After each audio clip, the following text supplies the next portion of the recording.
আসসালামু আলাইকুম। টিজেন 24 ইউটিউব চ্যানেলের পক্ষ থেকে আপনাদেরকে স্বাগতম।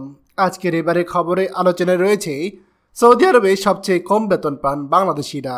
দ্রুতই বিদেশগামীদের বেতন নির্ধারণ করে দিতে চায় বাংলাদেশ সরকার। চলুন খবরে বিস্তারিত জেনে নেওয়া যায়। প্রবাসী কর্মীদের সর্বনিম্ন বেতন ঠিক করে দিতে চায় বাংলাদেশ সরকার।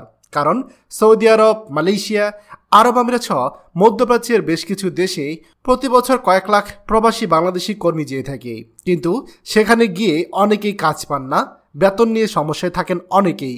এই কথা জানিয়ে প্রবাসী কল্যাণ ও বৈদেশিক কর্মসংস্থা মন্ত্রী ইমরান আহমেদ বলেছেন, বিদেশে সর্বনিম্ন কত বেতনে বাংলাদেশি কর্মী যাবেন তা ঠিক করে দিতেই কাজের চাহিদাপত্র তৈরি করতে কাজ চলছে। ঢাকার সোনাগাঁও হোটেলে প্রত্যাশা শীর্ষক একটি সমাপনী অনুষ্ঠানের পর সাংবাদিকদের সঙ্গে আলাপকালে মন্ত্রী এই কথা বলেন। প্রত্যাশা প্রকল্পে বিদেশফেরত কর্মীদের সমাজে পুনরায় স্থিত হওয়ার বিষয়ে সহযোগিতা করতে 2017 সাল থেকে 5 বছর বাস্তবায়িত হয়েছে।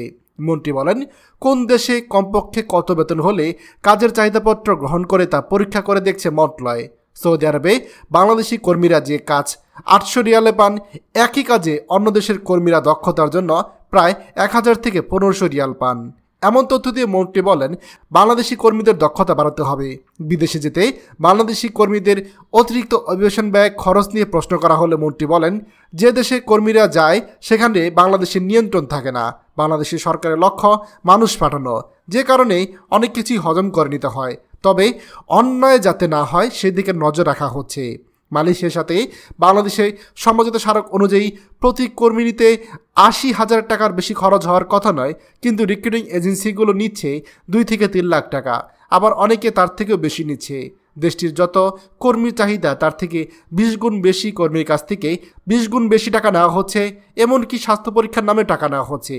এই সকল বিষয়ে সরকার ব্যবস্থা নেবে কিনা এমন প্রশ্নে মন্ত্রী বলেন, ভুয়া মেডিকেল করানো এবং অতিরিক্ত অর্থ আদায় হলে এজেন্সিগুলোর লাইসেন্স বাতিল করা হবে। এ পর্যায়ে মন্ত্রী বলেন, বিশেষ করে সৌদি আরবে এবং মালয়েশিয়াতে কর্মী গমনের চাহিদা অনেক বেশি। সৌদি আরবে যাতে কর্মীরা গিয়ে সঠিক কাজে নির্ধারিত বেতন পায় সেই ব্যবস্থা করা হচ্ছে, আর কর্মীরা যাতে করে কম খরচে যেতে পারে সেই জন্য এজেন্সিগুলোকে তদারকি করা হচ্ছে। আর যারা কিনা ছলচাতুরি অস্ত্র নিচ্ছে সেই সকল এজেন্সিগুলো লাইসেন্সও বাতিল করা হবে।